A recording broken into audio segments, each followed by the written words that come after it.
So without delaying this further, कुछ benchmarks मैं आपको बताता हूँ, कुछ सक्सेस इंडिकेटर्स बताता हूँ, कुछ स्टैंडर्ड्स आपको मैं देता हूँ to aim for husband and wives both, जिनको आप, अगर आप हस्बैंड सुन रहे हैं तो वो इंशाल्लाह, और जो वाइफ हैं वो इंशाल्लाह कि आप लोग क्या किन चीज़ों को अपना बेंचमार्क बना सकते हैं, एम कर सकते हैं। आपको जो मैं कुछ क्वेश्चंस आपसे पूछूंगा जो कि आप हस्बैंड्स भी अपने दिल में उसको जवाब दें और वाइफ भी जो सुन रही हैं वो भी सुने, उसको जवाब दें। और जो लोग अभी तक शादी नहीं हुई जो सुन रहे हैं, दे आर लकी माशाल्लाह कि they are knowing this stuff before marriage, अल्हम्दुलिल्लाह। सो यू नो माशाल्लाह तबारकल्लाह to all of you guys.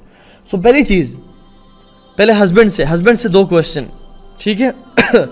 And this is a success indicator कि आपका जो रिलेशनशिप है वो सही डायरेक्शन में जा रहा है या were you able to build your relationship और नॉट, ठीक है। नंबर 1 इज़, आपका सबसे बेहतरीन दोस्त कौन है? ये हस्बैंड से सवाल है, आपका सबसे बेहतरीन दोस्त कौन है? अगर इनके जवाब में पहले 3 लोगों में अगर इनकी बीवी का नाम आ जाता है तो अल्हम्दुलिल्लाह this is one of the ticks in successful marriage कि अल्हम्दुलिल्लाह you are going in right direction and your marriage is one of the good marriages अल्हम्दुलिल्लाह। आपका सबसे बेहतरीन दोस्त कौन है? ये सब कह सकते हैं कि मेरा फ़लाँ दोस्त है, मेरी बीवी है, मेरा फ़लाँ शख्स है, तो अल्हम्दुलिल्लाह। लेकिन अगर पहले 3 लोगों में से बीवी का नाम नहीं आ रहा तो then this is a litmus test, this is a standard to aim for कि आपने जाना किस तरफ है। अगर तो आपका आंसर है यस, पहली या दूसरी तीसरी मेरी बीवी का नाम आ रहा है, तो the credit, big chunk of credit goes to the wife. Why? Because she has maintained such kind of relationship with you. लेकिन अगर if the answer is no, तो ये वाइफ की मिस्टेक नहीं है, ये हस्बैंड की मिस्टेक है। ये इसके पीछे एक फॉर्मूला है, बड़ा तदब्बुर है इसके पीछे, ये ऐसी बात नहीं की जा रही। अगर the answer is yes, first 3 नामों में मेरी वाइफ का नाम है, तो the credit goes to the wife, ये वाइफ ही कामयाबी है। लेकिन अगर इन पहले 3 नामों में वाइफ का नाम नहीं आ रहा तो वाइफ की मिस्टेक नहीं है, बल्कि मिस्टेक आपकी है। You haven't built that sense of security around her and that relationship and that respect, जिसकी वजह से वाइफ के साथ सामने, वाइफ को आपके सामने खुलना चाहिए था। जान लें इस बात को। और दूसरा, इस कायनात की सबसे खूबसूरत औरत कौन है?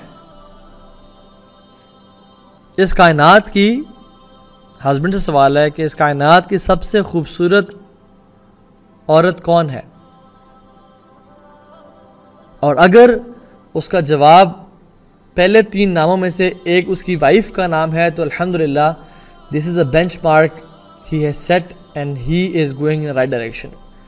लेकिन अगर उसका जवाब में पहले 3 लोगों में उसकी वाइफ का नाम नहीं है, देन अगेन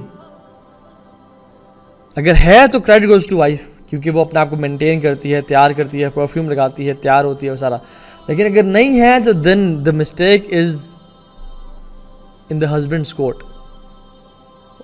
ठीक है जी। वाइफ से 2 क्वेश्चंस ये सुने और इसका जवाब दें, और हस्बैंड भी इस बात को सुने। नंबर 1 इज, इस दुनिया में सबसे ज्यादा ट्रस्टवर्दी, या इस दुनिया में सबसे ज्यादा ट्रस्ट आप किस पे करती हैं?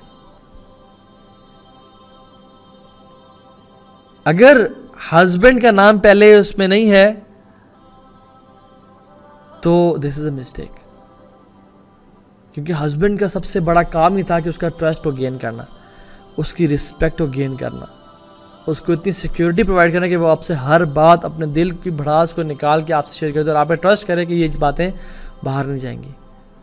If the answer is yes my husband, then the credit goes to husband, the credit goes to husband कि उसने इतना लेवल ऑफ एक रिलेशनशिप केमिस्ट्री बिल्ड करके रखी है। लेकिन if the answer is no, then the mistake is not of wife's, बल्कि the mistake is of husbands. दूसरा सवाल कि जिंदगी में 3 अहम तरीन मेंटोर्स या उस्ताद या वो लोग जिनसे आपने सीखा हो, वो कौन है? अगर इसमें तो इन तीनों में हस्बैंड का नाम नहीं आ रहा, मुख्तलिफ नाम भी आ सकते हैं, ये फर्ज उस शख्स से मैंने सीखा, उससे बड़ा सीखा, लेकिन हस्बैंड भी है जिनसे मैंने सीखा, बिकॉज हस्बैंड शुड, कवाम जो है ना, they should be mentors, they should be उस्ताद ऐसा वो फौजी वाला उस्ताद नहीं कि कर्नल या ब्रिगेडियर कह रहा है कि हाँ जी फ़ौरन से ये काम करो, या टीचर कह रहा है स्टूडेंट को हाँ जी उस्ताद हूँ तुम्हारा मैं, बदतमीज़ इंसान में तमीज़ करो, निकल जाओ यहाँ से, वो वाला उस्ताद नहीं। वो वाला उस्ताद जैसे मेंटोर होते हैं ना, जिससे आपको मोहब्बत है और आप उसको फॉलो करना चाहते हैं। जैसे इमेजिन रसूलुल्लाह सल्लल्लाहु अलैहि वसल्लम की ज़ात कि you want to learn from him.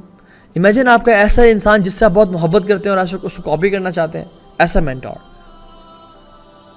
अगर तो इन तीन लोगों में से हस्बैंड का नाम नहीं है तो ये हस्बैंड की मिस्टेक है, और अगर इन तीन लोगों में से हस्बैंड का नाम है तो अल्हम्दुलिल्लाह ये हस्बैंड की बहुत बड़ी क्वालिटी है। और याद रखिए मैरिज कॉम्प्रोमाइज़ का नाम है। मैरिज जो है ना, मार्क ट्वेन ने एक बड़ा बेहतरीन कोट कहा और कहा कि a good marriage is the union of two good forgivers. A good marriage is the union of two good forgivers. ये एक इकट्ठ है दो अच्छे माफ़ करने वालों का। You have to forgive. ऐसा हो ही नहीं सकता कि मिसअंडरस्टैंडिंग ना हो, ऐसा हो ही नहीं सकता कि कोई केमिस्ट्री कोई बात में आप इख्तलाफ ना करें। जब इख्तलाफ करेंगे तो फिर गलती का इम्कान भी है, और जब गलती होगी तो you have to be a good forgiver, you have to develop the quality to forgive. And one of the litmus test of your relation is, asking question from your children. Imagine आपके बच्चों से पूछा जाए एक सवाल, ये भी litmus test है कि does your mother value you more or your father? क्या माँ जो है वो आपको ज़्यादा वैल्यू करती है या आपके फादर को? अगर तो वो कहती है, क्या बच्चे कहते हैं कि माँ जी हमें ज़्यादा वैल्यू करती हैं, देन नो दैट माँ जी, औरतें आपको कह रहा हूँ कि आपका जो ऑर्डर ऑफ रिलेशनशिप है वो सेट नहीं है। और अगर बच्चों का जवाब ये है कि yes my mother values my husband more, then yes अल्हम्दुलिल्लाह you have set the order of relationships right. क्योंकि सबसे पहले आप क्या थी? बीवी, माँ बाद में आप। So you are a wife first, mother second, daughter third पे। और सन जो है, जो बेटा है, वो he is a son first, he is not husband first, he is a son first. माँ बाप की, उसके माँ बाप की रिस्पॉन्सिबिलिटी उसके ऊपर है। सहाबा के बारे में बता रहा था, सहाबा क्या करते थे कि जब भी घर काम काज करके आते, पहले अपने माँ बाप के घर जाते, उनको उनके बर्तन धोते, उनको रोटी पका के खिलाते, उनका ख्याल रखते और फिर अपने घर आते। And then he is a husband, and then he is a father, and then he is a doctor. औरतें unfortunately they are dentist in some relationships. और मैं यकीन जानिए, जो मैं बातें कर रहा हूँ ना, ये मैं कोई अमेरिका और वेस्ट या यूरोप की बातें नहीं कर रहा, मैं आपसे इस्लामाबाद पाकिस्तान की बातें कर रहा हूँ मैं आपसे। ये केसेस हैं, ये सेल्फ स्टडी है यहाँ पे जो हुई हुई है। तो हस्बैंड जो है वो डॉक्टर पहले है, या उसका काम पहले है, या उसकी बीवी या उसका घर पहले है? अक्सर हस्बैंड का काम पहले होता है उनके लिए, बीवी बाद में। बीवी वो अगर कोई फॉर एग्जांपल डिज़ाइनर है और अपना उसका ब्रांड है अबाया का या कपड़ों का, तो वो क्या डिज़ाइनर या वो एक एंटरप्रेन्योर पहले है, या हस्बैंड या वाइफ पहले है, या मदर पहले है? हमारे तो ऑर्डर रिलेशनशिप बिल्कुल गड़बड़ है, ऊपर नीचे हुए हैं। और फिर हम कहते हैं कि यार हमारे रिश्ते नहीं चल रहे और तलाक़ें कितनी हो रही हैं। ना हमें ये कॉलेज ने पढ़ाया, ना हमें स्कूल में पढ़ाया गया, ना हमें कहीं पढ़ाया गया। और जितनी तालीम इंसान की ज़्यादा होती जा रही है, उतनी ज़्यादा डाइवोर्स रेट्स बढ़ते जा रहे हैं। बिकॉज तालीम का जो मकसद था कि इंसान के शऊर को जगाए और इंसान को ज़िंदगी गुजारने के सलीका और तरीका और हुलिया सिखाए, वो तो तालीम कर रही कोई नहीं है। तालीम तो सिर्फ जॉब दे रही है, और इस वजह से डाइवोर्स रेट्स बढ़ते जा रहे हैं। जो हमारी यूनिवर्सिटी की तालीम है